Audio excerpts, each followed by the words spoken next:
옛날 옛적 프랑스의 작은 마을 루즈롱에는 루체라는 소녀가 살고 있었습니다. 루체는 금발 머리와 밝은 미소로 모두의 사랑을 받는 소녀였습니다. 루즈롱 마을 주변은 푸른 숲과 넓은 들판으로 둘러싸여 있어 마을 사람들은 농사를 지으며 평화롭게 살아가고 있었습니다. 그러나 어느 날부터 이 마을에 이상한 소문이 돌기 시작했습니다. 마을 근처에 숲에 무시무시한 영, 황금 드래곤이 살고 있다는 것이었습니다. 황금 드래곤은 탐욕스러운 성격을 가지고 있어 자신을 거슬리거나 물품을 훔쳐가는 이들을 가차없이 불태웠다고 전해졌습니다. 마을 사람들은 두려워하였고 마을 회의에서는 드래곤을 막아야 한다는 주장이 제기되었습니다. 그 회의에서 과거 용과의 전투에서 승리한 경험이 있는 나이든 기사 앙리경이 드래곤을 막기 위해 떠나기로 결정했습니다. 그는 자신의 검과 방패를 준비하였고 몇몇 용감한 마을 청년들도 그와 함께하기로 했습니다. 그러나 루체는 그들의 계획에 대해 의문을 품고 있었습니다. 드래곤이 정말 우리를 해치려는 것일까? 그녀는 당찬 마음으로 숲속을 탐험하였고 결국 드래곤의 둥지를 발견하게 되었습니다. 드래곤은 루체를 발견하고 우르렁거렸지만 루체는 두려워하지 않았습니다. 대신 드래곤에게 다가가 이렇게 말했습니다. 당신은 우리를 해치려는 게 아닌 것처럼 보이네요. 왜 이곳에 머물고 있는 것이죠? 드래곤은 놀란 표정을 짓더니 좀 더 부드러운 목소리로 대답했습니다.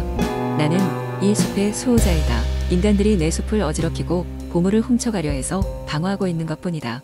내가 원하는 것은 이 숲의 평화일 뿐이다. 루체는 드래곤의 말을 듣고 많은 생각을 하게 되었습니다. 그녀는 마을로 돌아가 앙리경에게 드래곤의 이야기를 전했습니다. 마을 사람들은 처음에는 믿지 않았지만 점차 드래곤과의 상호작용을 통해 그의 말을 이해하게 되었습니다. 루체의 노력으로 마을 사람들과 드래곤 사이에 협약이 이루어졌습니다. 마을 사람들은 드래곤의 영역을 존중하기로 하였고 드래곤은 그들을 보호하기로 약속했습니다. 시간이 지나면서 드래곤과 루즈롱 마을 사람들은 마치 한 가족처럼 지내게 되었습니다. 그리고 루체는 이 모든 일의 중심에 있던 자신의 용기와 지혜를 인정받아 마을의 영웅으로 칭송받았습니다. 그녀의 이야기는 세대를 넘어 마을의 전설로 남게 되었고 루즈롱 마을은 영원히 평화롭게 지냈습니다. 이렇게 프랑스의 작은 마을 루즈롱과 그곳의 소녀 루체 그리고 황금 드래곤의 이야기는 끝없이 이어지는 세월 속에서도 언제나 사람들의 마음속에 따뜻한 감동을 남겼습니다. 두 번째, 이야기 옛날 옛적 프랑스의 조용한 마을에 라벨이라는 소년이 살고 있었다. 라벨은 꿈이 많고 호기심이 넘치는 아이로 매일같이 새로운 모험을 꿈꾸며 보냈다. 그의 마을은 나무와 초원이 끝없이 펼쳐져 있었고 그 경계에는 신비로운 숲이 자리 잡고 있었다.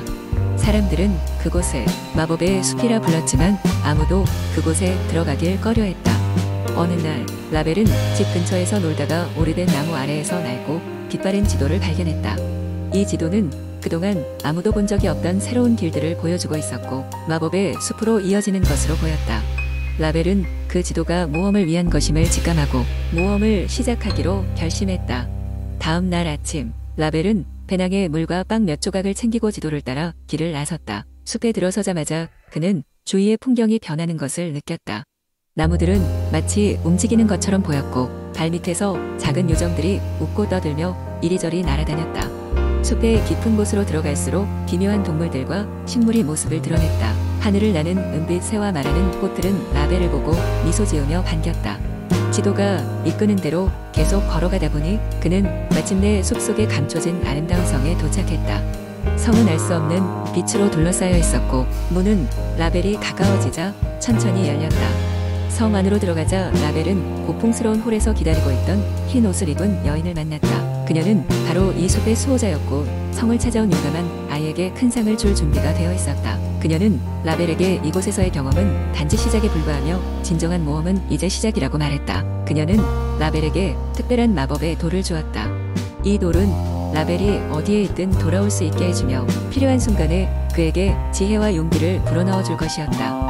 라벨은 감사를 표했고 수호자는 미소로 응답하며 그를 마을로 돌려보냈다.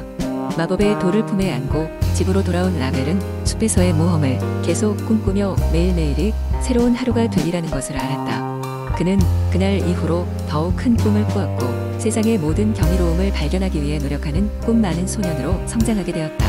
그리고 그의 마음속에는 언제나 마법의 숲이 자리 잡고 있었다. 세 번째, 이야기 옛날 옛적 프랑스의 시골 마을 근처에는 마법의 숲이 있었다.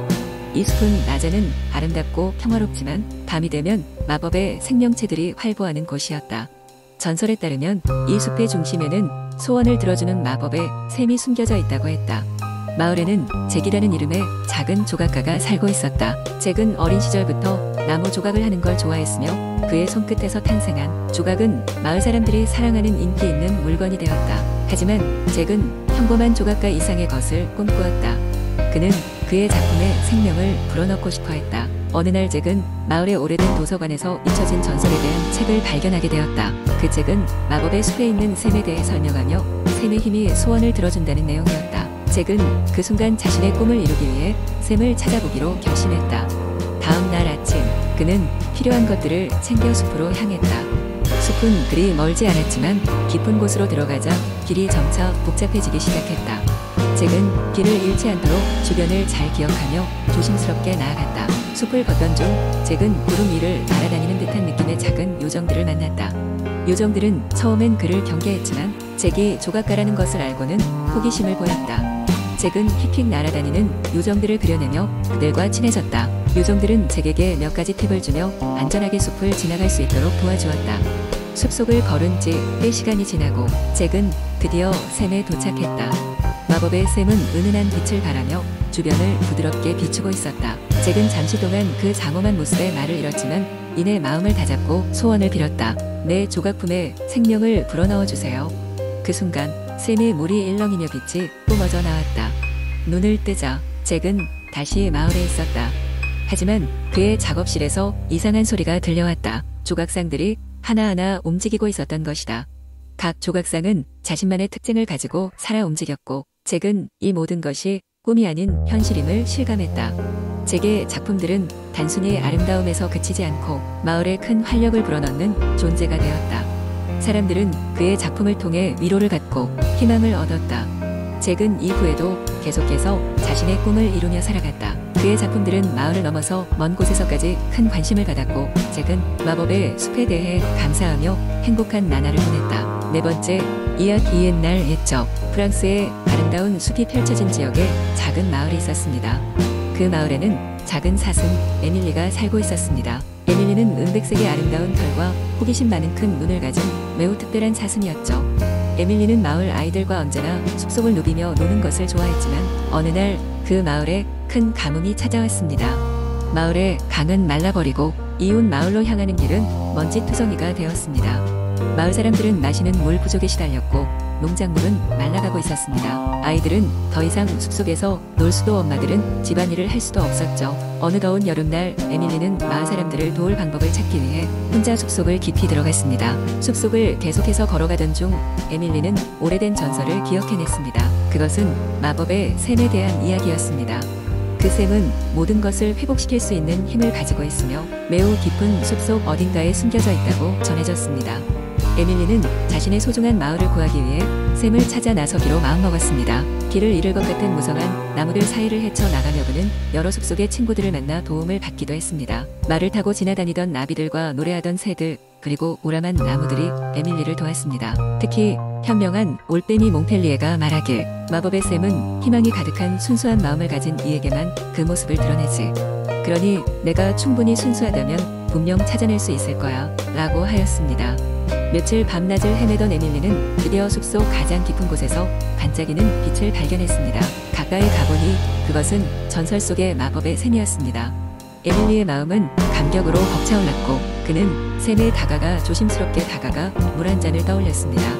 그리고 그 물을 자신의 털에 문지르니 은백색 털이 더욱 빛나며 샘물의 힘이 퍼져나갔습니다. 샘의 물은 마법처럼 흘러나와 강으로 이어졌고 마을의 강은 다시금 풍요로움으로 가득 차게 되었습니다. 농작물은 수분을 머금고 다시 자라나기 시작했고 사람들은 환호하며 축제를 벌였습니다. 모든 이들이 에밀리에게 고마움을 전했으며 에밀리는 그들의 행복한 모습을 보며 미소 지었습니다.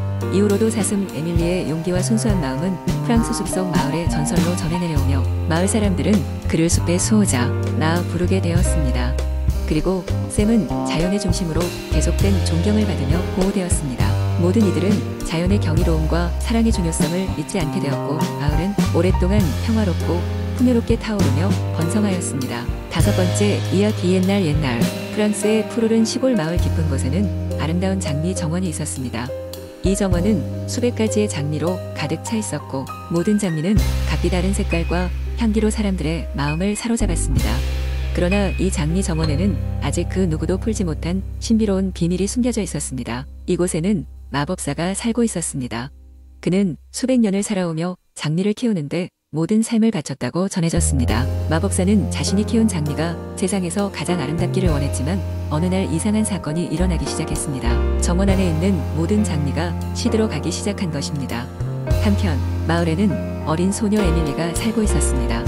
그녀는 매일같이 장미 정원에 가는 것을 좋아했지만 장미가 시들어가는 모습을 보고 안타까운 마음을 금할 수 없었습니다. 어느 날 에밀리는 장미들이 시들어가는 이유를 찾아보기로 결심했습니다. 그녀는 용기를 내어 정원으로 들어갔고 그곳에서 마법사를 만나게 되었습니다.